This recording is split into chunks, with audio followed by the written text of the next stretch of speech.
Hi, this is Denise Matthew. I hope you're doing well.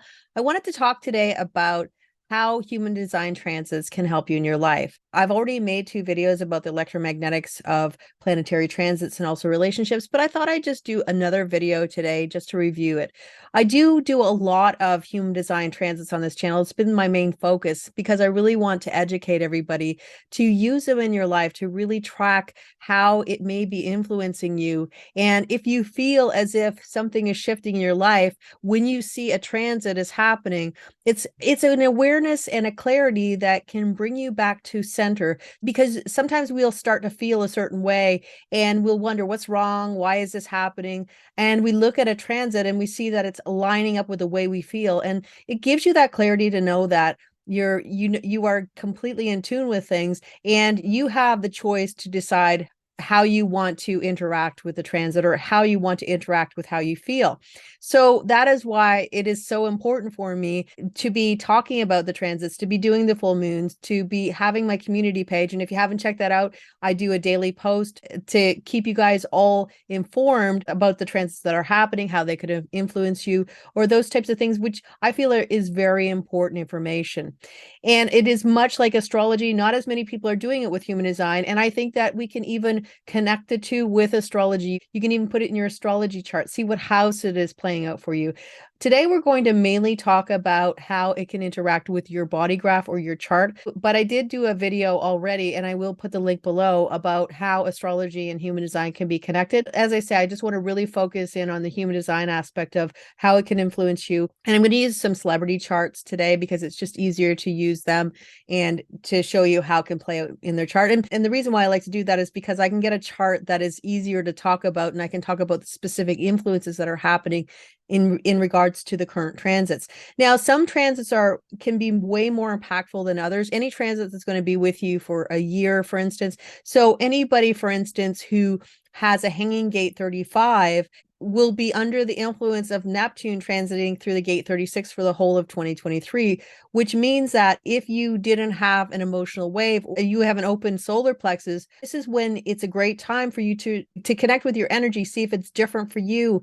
And if it is different, how does it feel to journal? Something as simple as, how do you feel when you're involved in a movie, or when you're watching a movie, or you're having an experience? Does it change? Because the 3536 is an experiential energy that is connected to an emotional wave, and it can truly influence you on how you are experiencing things. And the one thing I think about the 3536, if it's not generally a channel that it can bring into your life, is this idea that what you expect is going to happen generally isn't what's going to happen.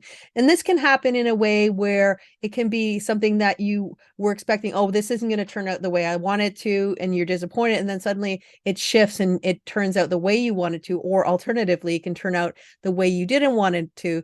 But it is an experience, no matter what, that we can build on. So that's a long transit that is really amazing to gather intel. This can happen even with relationships, although a planetary transit is a little bit easier to kind of pull apart, because it may be one that is interacting with your chart. Now, you could have a relationship with somebody and you have a couple of different ways that they interact with your chart, especially if we have a split in the chart. That is something with a relationship that is really going to impact us, and that we feel that that person is completing us or completing you. You feel that sense of completion, which sometimes can keep you in a relationship that may not necessarily be healthy for you longer than you really should be. And that is something to keep in mind, especially when you see it in sort of black and white, that you see that maybe this is why I'm still with this person, even though all the signs are saying that maybe I shouldn't be. All these little kind of innuendos that we have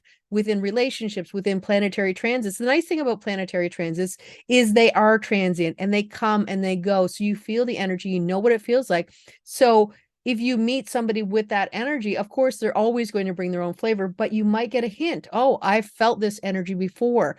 This is connected to that transit that I had with Neptune that brought me the gate 36, and I have the gate 35.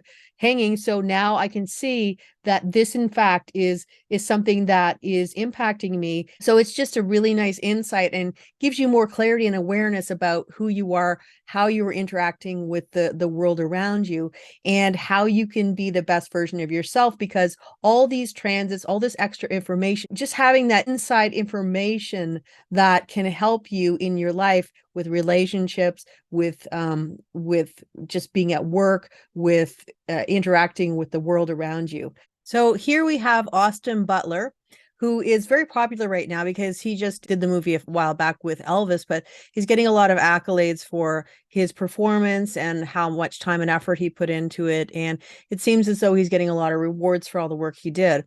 If we look at his chart originally, he's a generator. He's a pure generator type, which means he doesn't have a motorized throat. We also see that he has a split definition. But because we have Uranus transiting the gate 2, it is bringing him the full 214 channel. Uranus was in the gate 2 for a lot of 2022 as well. It means that he may feel this sense of being complete, or having that energy where he can express himself in any way he likes. Because normally what happens is whatever gets access to the throat is something that we can express about ourselves. But if we don't have access to the throat, then sometimes we can't express that part of us until we get access. So if we look at his chart, we see that he has solar plexus, his sacral, and also his root center, and they're all not able to access the throat unless they get some sort of an electromagnetic, or which is basically through a relationship, or with this case, we have the planetary transit, which is bringing him the ability to speak about all parts of who he is. He can talk about his work. He can talk about the pressure he feels. He can talk about his emotions. So the question would be, does he feel like he's more in tune with being able to talk about himself, to be able to express himself in every way possible because of this transit? Uranus brings this kind of an unusualness to the energy. So he's being a little different. And a lot of people talked about his voice being different because he worked so hard on becoming Elvis, the character, that he even kept the voice for several months afterwards, or for quite a while afterwards. And that was sort of an unusual type of trait.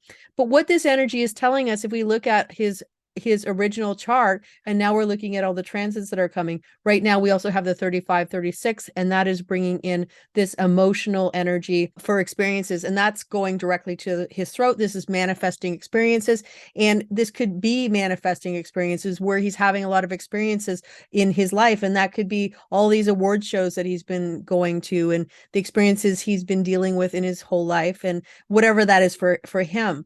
But I think that if we really look at anything, it's the gate 2 kind of coming in there, connecting his gate 14 and bringing his energy right to the throat. 214 channel can bring us good luck. It can bring more abundance into our life, because if you just have a hanging gate 14, sometimes you could have a lot of resources and abundance, but you may not necessarily know where to put all that energy and where to allocate it. So this is kind of directing his talent, his resources into the best place for him, so he can get the best bang for his buck, you could say. We also see that right now, we had a nodal shift that just happened. We have the south node in the gate 28, and we also have the north node in the gate 27. Now, what that's bringing for him is he is having his spleen is being defined. The thing about his spleen in specific is that it is completely open. He doesn't have the splenic awareness at all that is activated. What it also means is that he could have a lot of awareness, a lot of intuition, but he doesn't really know how it's going to work because it's based on the conditioning of others or the energy of others whenever he's coming in contact. Now he's getting a specific energy that is through the 28-38, that full channel. What that could be bringing to him is this idea: what is the meaning of life? What is the meaning of my life? Why am I here? What is my purpose? So those could be big questions that he's asking. Whenever we have a nodal transit that's bringing us definition, we truly are getting this energy for transformation, because this is one of those big ones where it's changing our environment. It is changing the environment around us. The people, the places, the things that are happening are changing. And especially when it's interacting with your particular chart. Now, this is a global thing where everybody is getting connected with this idea of caring and also a struggle. Now, if we put the gate 27 and the gate 28 together because they are in opposition, and we know that all oppositions, which means they're across from each other in the mandala, all oppositions are really talking about this idea that we are intermingling or putting those two energies together to see how it's like you can't have one without the other. So in other words, the opposition is always there to intermingle, to connect, to be with the other energy. What this is saying, if we say it in a very, very succinct way, we would say that when you're caring for who you are, you're caring for your needs, your self-care is a big thing for you, then that is when you find the purpose of your life. Because when you care for yourself, ultimately the right things, the right path for you start to come. It comes back to this idea of divine selfishness, the gate 55, line 6. There's this whole thing, and I've talked about it more than once. But I think it's a really great way to explain this energy is that if you're on an airplane, and they have this before you take off, they always have this video, or they talk about, this is what happens if you have an emergency and there's a cabin pressure issue, then you might have oxygen drop down, and always put your oxygen mask on first. And if you don't, you could pass out. And then if you have somebody else who needs help, they're not going to get the help they need because you would have been passed out. So in other words, put your oxygen mask on first, then you can help others. And this is the same thing. When you care for yourself, when you feel that you're important, then automatically you start to respect yourself more. And that is like your aura gives off this energy that you are being more respectful of yourself and people are more respectful of you. So that's what this energy is really talking about. It's saying, put your own oxygen mask on. And when you do, then you're going to be able to, you have more energy, your cup is filled more. And because of that, you have this ability to look outside of yourself and say, okay, why am I here? What is my purpose? What does my life mean? Why do I struggle sometimes? Because this can be about struggling. The struggles that come with the gate 28 are truly about this idea of the higher purpose, the good struggles, or because it is connected to the gate 38 as a quantum or a channel. It says the good fight for the meaning of your life. Why is it important for me to do this? Well, why is it important for me to care for myself? Because if you care for yourself, then you can find your life purpose is what we could say this means. So these are the kind of themes that he might be starting to see in his life, or his environment might bring him in more people who are caring for him, taking care of his needs, helping him out, or encouraging him to have a lot of self-care. There could be more people coming into his life that are talking about their life purpose, their meaning. And it could be sometimes, like we could say something really black and white could be this idea. Maybe he has this feeling of death being part of his trajectory, or seeing the meaning of our end and what we left behind, our legacy. Those could be the kind of themes that he's sort of being introduced to because his environment has changed. So this is what we're talking about when we're talking about the transits. And again, this is an impactful transit because that's what Ra Uru said. When you get a transit that's bringing you definition, that truly is going to shift something in your life. It is going to give you something that you didn't have before this transit happened, because we know that this is going to be a couple months. So if we look at the other ways his chart is being impacted, we see that he's got the Jupiter in the gate 17. This is the 1762. Now this is bringing Jupiter in the gate 17, and it is connecting with his gate 62. What this is doing is it is activating his ajna. So now he has a defined ajna, which means that his beliefs could be more fixed. What it also does with this connection is he is having a center that is being activated. So if we look at his gate 47, which would normally be a dormant gate is when we have a gate that is sort of hanging off a center that isn't defined. So in other words, it is just waiting to be activated so that it can do its magic, you could say. Now it's being activated by Jupiter, which is a beneficial planet. So it's activating his gate 47 line 5. The nice thing about the gate 47 line 5, it's called the saint, and this is a special line in that there is no detriment. There is no planet in detriment, which what we're really talking about with this energy is this idea of if we look at the gate 47, and one of the key words with the gate 47 is oppression, where in other words it's how you look at life through the lens of life. It's like you look at the lens of life through everybody's out to get me, or you look at the lens of life through everybody wants to help me, or of course there's always going to be a place somewhere in the middle, but that's kind of the energy we could say in a nutshell.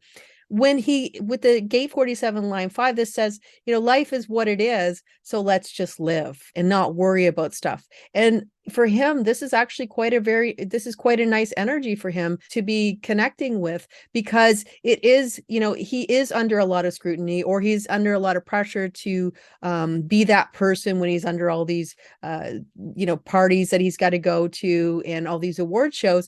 This is where he's just saying, okay, it is what it is, life is life, I'm just going to go out there, I'm going to have fun, I'm going to enjoy myself. So it's a perfect energy for him to have activated at this time. The other perspective is it is activating the gate 62, because there is a full channel, and this is talking about him being able to articulate this is more like a data and facts and those types of things. That's how he can articulate his life. But he also has a gate 56 in the throat center, which can talk about his experiences. So there's a lot of different ways he can express himself. But with the gate 62, this is a direct energy that's coming from his ajna. So he has that connection, that awareness, because all ajna gates are awareness. So a more clarity about his the things that he wants to do in his life, where he wants to go in the future, the plans that he wants to go. He might have more clarity talking to people, maybe his agent or something like that, and saying, this is what I want for my next role. This is how I can see myself being out there, those types of things. So these are all ways that he can express himself. It's having the right words, you could say, more articulate in how he's speaking. That could really be part of his ambiance at this point with all these transits.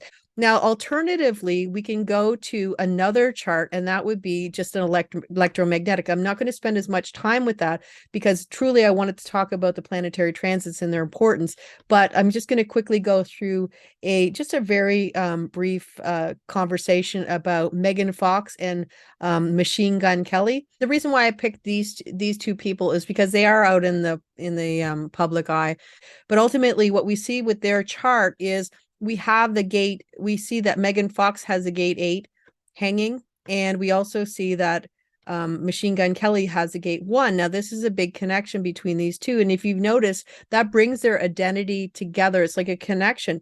A lot of times when you get the voice for where you want to go in the future, for the things you want to bring, this is called the artist and the art dealer, you could say. So the artist is a person that is making the art, and the art dealer is a person that's selling the art. So when you get together, it can come together where they're both expressing themselves in a very unique and individual way. And I think that if you look at the relationship, that has been expansion, where Megan Fox has become this kind of fashion person, where she's wearing a lot of different clothes, and that's sort of her brand, her new brand. That is how she found her way with him. What you also will notice is that Megan Fox has a split definition, which means that she has her throat center and her solar plexus connected, but then there's no connection with her identity, her sacral, and also her spleen. So in other words, she might be able to talk about her emotions and how she feels easier than she talks about herself or her work or even her health, intuition, those types of things. But now this is bringing all the connections together. So now she has what would be considered a single definition, because if you have the gate 8 and the gate 1, that means she has the solar plexus, the throat center, the identity center, the sacral center, and also the spleen all connected. So it's like a flow of energy. So this would mean that she, in a lot of ways, she probably does feel that she is complete with Machine Gun Kelly. Now, he, on the other hand, has a split as well. His split is with the spleen, and he has the root center, and then they're completely separate it from the throat center and the identity. So in other words, it feels like he could probably talk a lot about himself and how he feels, but it also feels like he would probably be very sensitive to anybody who's criticizing him or telling him, he's not good. And that would be a big part of his who he is. Once again, we have this connection where we have him getting his split connected as well, where she has a channel 214, which brings the connection with the sacral center. This also brings him sacral definition or generator energy, which could be a different feeling for him because he normally is his type is a projector type. So this would definitely give him more energy in a different way than he's used to. The other perspective is that Megan Fox has the gate 9, which is that connects to his gate 52, which brings a format channel. This is focus and concentration. So in other words, both of them probably have more focus and an ability to concentrate. Now, where he might have just seen the big picture, now he can see all the details. And where before she might have just seen all the details, now she sees the big picture. So, and he might even bring a sense of calmness to her because he's bringing the gate 52 to her gate 9. So all of these energies can kind of make a relationship more conducive to something that feels good. You also have the gate 41 where Machine Gun Kelly has the gate 41, Megan Fox has the gate 30, and this is a lot of fantasy. So, the sexual connection could be very strong within this couple. So this is just a quick overview of a relationship that can be very connected to the electromagnetics that you get with somebody else, where they could make you feel like a sense of completeness. And I think with both of these people, they probably both feel complete with the other person. So basically, this information can be so helpful for our lives. And that's why I am dedicating as much time and energy that I can to letting people know how they can use it in their lives. And I hope this has been helpful. And I will be back again another time to talk about another subject. If you think there's something that you'd like to hear more about, or there's a specific topic in human design that you just don't feel like you have enough information, or maybe there's not enough information out there, please feel free to leave a comment. And if it is something that I can talk about, I definitely will do so. And until next time, take care, and I'll see you again soon. Bye for now.